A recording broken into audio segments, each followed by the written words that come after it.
Miss Honey, the art teacher here. Today, guys, we are going to create some fall leaves, but we're going to decorate these leaves using the lines that we've already learned. Larry the Line taught us many, many lines. We've learned about zigzag and wavy and spiral and dashed lines. We've learned lots of lines. So today, we're going to make our art by decorating our leaves with lines. And then we're also going to use watercolor to color it in, to paint it in.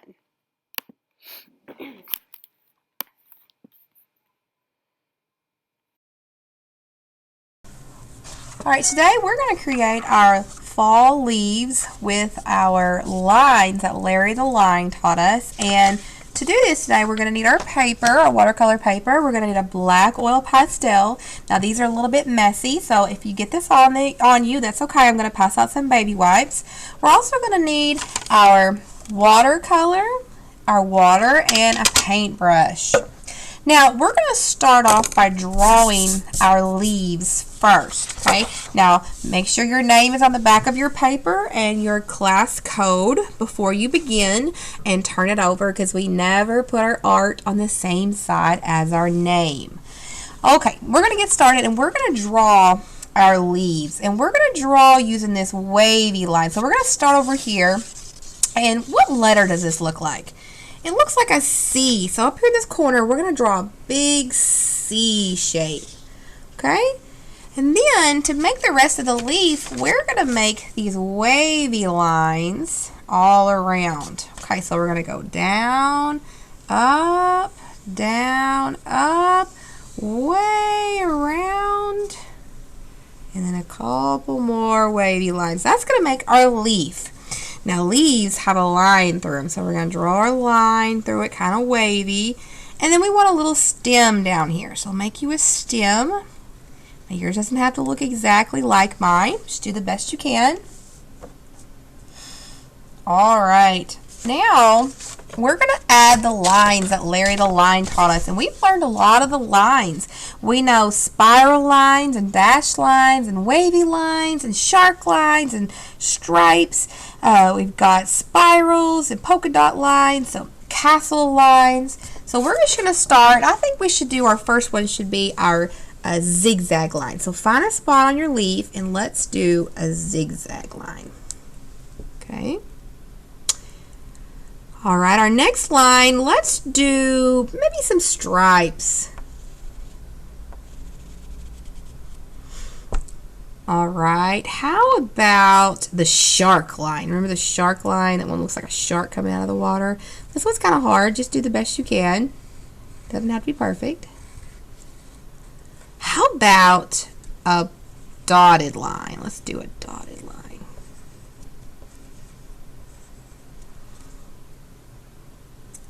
Let's do a wavy line.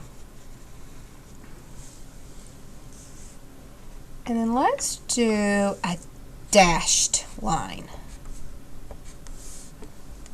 Okay, let's go up here and do some spirals right next to each other. We like the spiral line. We've done this one several times this year. And then how about that castle line? That one's the one that kind of looked like a square, but you didn't close the square. Alright, I think that's about all of our lines. So let's start over and start doing them again. So let's do, oh, you know what? We forgot our squiggly line. Let's do our squiggly line. Okay, now we'll start over. So let's do our zigzag line again. Our stripes again. And how about our shark line and a dotted line. Okay, so I've got my whole paper covered in my lines. The next we're going to do is we're going to get out our watercolors and we're going to paint. We're using watercolor. We know that we're going to use a lot of water, but only a tiny little drop of paint. So what we're going to do is we're going to paint each spot in between our lines, every single one of them a different color. So let's look at our other one. Do you see how this is all a different color? So we're going to paint each one a different color. So we're going to start with our first color. You can choose whatever color you want. Okay, so I'm going to choose red. So I'm going to bring over some water. I'm going to rub off my drippy so it doesn't drip. And we never tap our brush. Never, never. We bring our drippy over, we rub it off on the edge, and then we bring some water over to our red paint. We're probably going to have to do this 2 or 3 times to get some water over here. Then we're going to stir it with the very tip of our brush until we have a puddle in there. Should be a puddle. Alright, and then we're going to start painting. Now guys, take your time with this.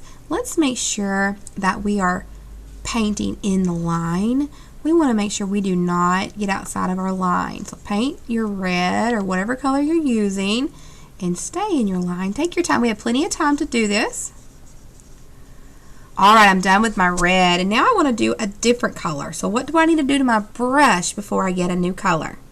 Yeah, I need to make sure that I rinse it off. So I'm going to rinse off my brush, and I think I'm going to use, let's see, purple. So I'm going to bring over some water and put it in my purple. Go get some more. Take my time. Stir it with the end gently. Alright, and then I'm going to paint my purple, and I'm going to stay in the lines. Take your time. Take your time. Your paint should spread around like this. Now, if your paintbrush is making a scratchy sound, that means you need more water. Or if your paint is really sticky and it's not wanting to spread, then you need more water. Alright, so we're going to take our time on this. We've got the entire art class to paint all the colors in our leaf. Okay, so we're going to do this first. So we're going to do all the colors on the inside of the leaf. So take your time.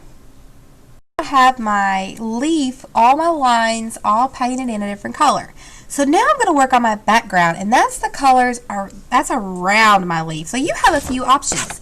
You can either color it all different colors where the colors kind of blend in together, which it'll do by itself since it's watercolor. It kind of blends wherever it touches.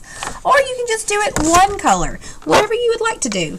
This is your choice, but take your time and stay in the line. And I'm just going to start choosing some colors and start painting. But now, when you change colors, what do?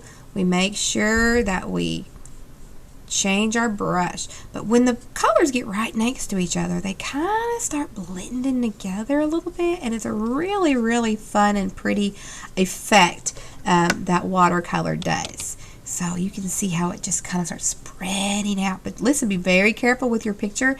Don't move it around, or it's going to leak all over your page, and you don't want that to happen. So I'm going to get a yellow down.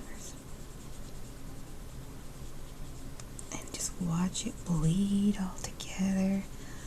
Alright, so cover your whole page. I don't want any white paper showing. When you're done, it should all be painted some color. And let's not use our brown and our black because that's just going to make a big old yucky mess. So, alright,